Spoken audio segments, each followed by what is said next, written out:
Euroregione News. Dal 16 dicembre al 29 gennaio è visitabile negli spazi espositivi del Palazzo del Consiglio regionale del Friuli Venezia Giulia, in piazza Oberdan a Trieste, una mostra organizzata dal Neo Istituto per il Patrimonio Artistico e Culturale del Friuli Venezia Giulia. È un istituto che raccoglie la vasta eredità di ricerca, di studio, di catalogazione del Centro di Catalogazione e Restauro dei beni artistici e culturali del Friuli Venezia Giulia. È un istituto che ha sede sempre a Villa Manin di Passariano. Per parlare di questa mostra, di questo istituto, è venuta a trovarci la direttrice, l'archeologa Rita Auriemma. Questo istituto nuovo raccoglie un po' l'ampia eredità, no, del centro. Tra l'altro questa mostra un po' inaugura ufficialmente questo istituto, ma raccoglie questa eredità solo per custodirla? Tutt'altro, per rilanciarla. L'istituto è nato il 1° febbraio di quest'anno, benché concepito da una legge del 2008, a mio avviso come un vero progetto di innovazione culturale. Quindi subentra un centro di catalogazione e restauro dei beni culturali che ha svolto un'attività direi fondamentale, fondante, storica, prestigiosa, ma la rilancia in una prospettiva molto più ambiziosa, con finalità ampie e diversificate, cercando di coniugare la conoscenza, la documentazione, la ricerca alla valorizzazione del patrimonio, perché il patrimonio è bene comune, è bene popolare e deve essere restituito alla comunità, perché appunto la cultura è diritto di cittadinanza innanzitutto. Allora, parlavamo di catalogazione e di restauro dei beni culturali. Questo significa, appunto, come abbiamo già detto, anche ricerca, studio e anche scoperta. Ci può raccontare brevemente almeno un aneddoto o un risultato eclatante dell'attività svolta in questi anni? No, io veramente sì, non basterebbe una trasmissione, nel senso che effettivamente il centro in questi 40 anni ha svolto progetti prestigiosi anche in ambito internazionale. Penso al progetto sulla salvaguardia delle biblioteche del deserto in Mauritania, penso al progetto Marubi che ha visto l'istituzione ad opera dell'istituto in Albania del Museo Virtuale della Fotografia di Pietro Marubi, penso ai progetti internazionali con appunto la Slovenia e altri paesi come Parsiad di carattere archeologico o Transmuseum. Quindi effettivamente penso ad Hammer, l'archivio della memoria dell'emigrazione regionale, un progetto importantissimo che ha visto la voce di tanti connazionali all'estero restituiti, perché parte di un patrimonio immateriale che noi curiamo quanto quello materiale, no? Perché certo, la cultura è cultura a 360 gradi. Quindi effettivamente abbiamo un'ultima chicca, è per esempio quello che abbiamo chiamato un patrimonio che si svela, una vasta opera di ricerca, di documentazione e di divulgazione con un bellissimo volume sui parchi e giardini storici del Friuli Venezia Giulia. Quindi come vedete è un continuo work in progress.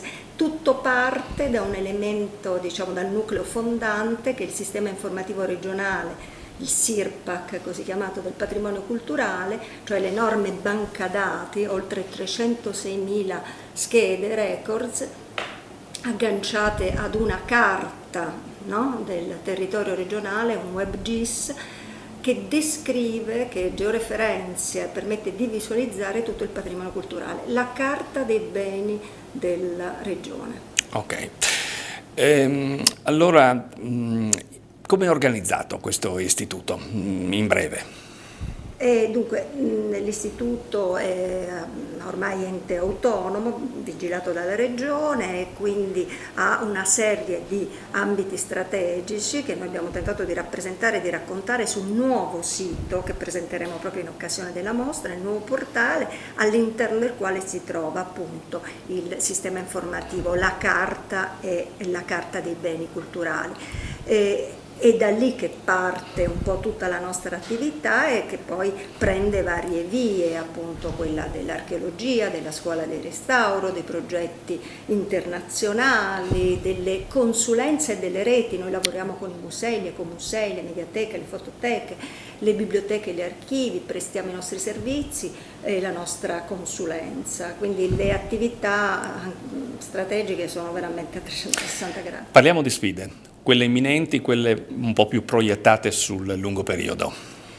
Ma innanzitutto la riconfigurazione del sistema informativo, cioè noi vogliamo che questo catalogo, uno dei primi cataloghi online sul patrimonio culturale, sia veramente bene comune, quindi dobbiamo svincolarlo, diciamo, dalla sua veste di strumento per addetti ai lavori, dobbiamo renderlo una chiave di accesso al territorio, quindi uno strumento multiutente, interscalare, uno strumento che possa essere visto sulla lavagna interattiva di una classe di scuola media, che possa andare sul tablet di un turista che vuole realizzare un itinerario ad hoc, che possa servire al pianificatore. Ecco, in questo, sulle sfide noi stiamo collaborando col Servizio Tutela Paesaggio per il piano paesaggistico regionale, perché appunto paesaggio e patrimonio sono la stessa cosa. Perfetto. Parliamo della mostra adesso, no? Che si apre a Trieste. Come è concepita? Che cosa si presenta? Noi volevamo raccontare l'istituto e raccontare questo passaggio del testimone dal centro dell'istituto. Abbiamo scelto una formula, diciamo, che ci sembrava più suggestiva, una nuvola di parole, un abecedario, no? Quindi dalla A alla Z, nel tentativo di trovare le parole chiave che possano rappresentarci e raccontare le nostre tante attività, le nostre ambizioni, le nostre missioni, le nostre finalità, i nostri obiettivi, da archeologia a Hammer, a beni comuni, a patrimonio immateriale, a paesaggio, altra parola chiave, a terremoto, perché appunto saremo impegnati anche nel quadrante del terremoto. È una mostra quindi molto, molto leggera, modulare, che poi vorremmo esportare, vorremmo che camminasse, che quindi diventasse mostra itinerante, certo, e raggiungesse, per parlare di noi, per parlare dell'istituto, per far conoscere questa realtà così che auspichiamo viva, vitale per questo territorio, alla comunità più ampia possibile.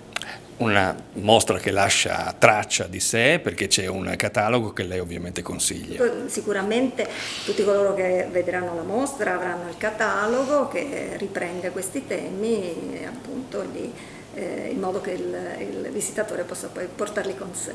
L'intervista si conclude qui. Ringraziamo la direttrice dell'Istituto per il Patrimonio Artistico e Culturale del Friuli Venezia Giulia, la dottoressa Rita Auriemma.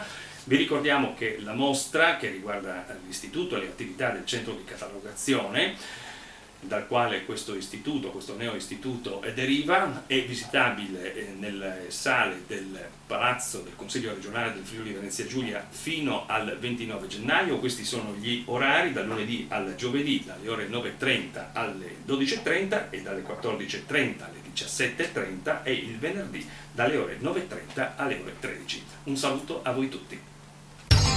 Euroregione News.